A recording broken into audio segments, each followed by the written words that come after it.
Hello, hello, hello. Nakita ko sa inyo, ito yung yung wild garlic. Nangunguha tayo dito ng dahon kasi maggagawa akong pesto.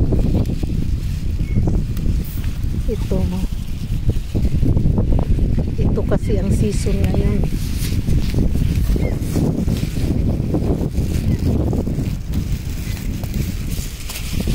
Ito yung kukunin natin.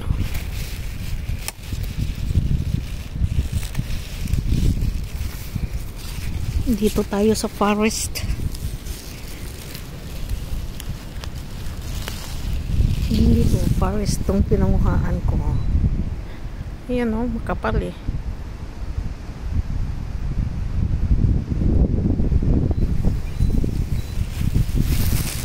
Gawa akong pesto at saka mag-oven ako ng oven ng chicken.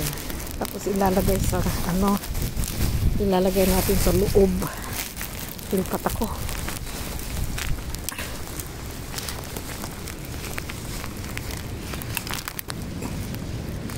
Namumulaklak na oh. Ayan yung bulaklak. Ito yung bulaklak niya oh. Lakas ng hangin.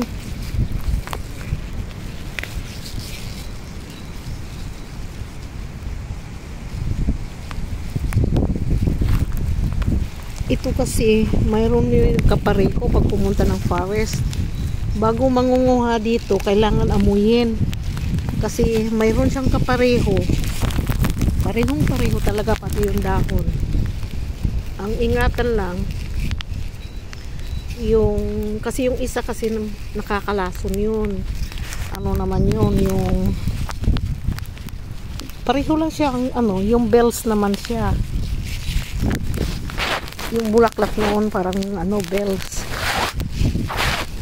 Bago kasi pipitas, kukuha ng isang piraso at aamuyin. Kung amoy bawang, yan na siya. Wild garlic. Papalit, tama na to. Babalik na lang ako next time. Marami na to nakuha ko eh. Ito nakuha natin oh. Ito nakukuha natin. Yan oh. Marami. Ayun oh. Andito yun oh, forest oh.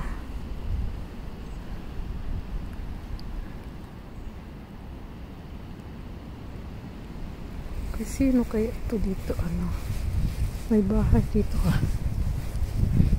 Ito rin oh, pako yan eh oh. Itong pako oh. Yan, pako oh. Nanunubo na. Namatayan kasi nung Yun oh, may cottage dito.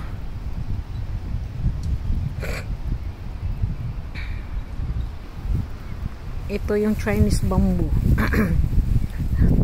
Nabubuhay na naman siya uli.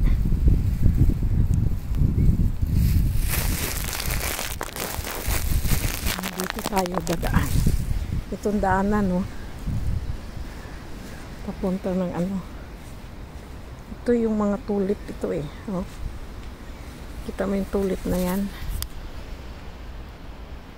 Ayan nabubuhay na siya.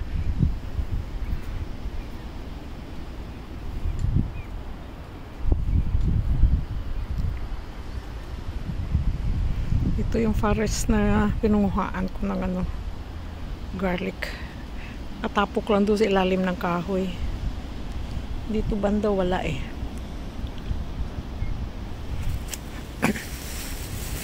Ayan yung farm na yan yung barley ayan na ready na. Tumubo na. Nung August yan tinatanim. Lakas ng hangin.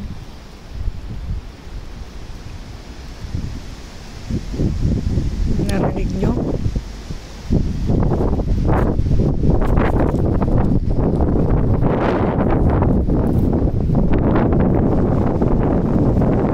Lakas ng hangin. Walang nakikita.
Masarap dito, ayan oh.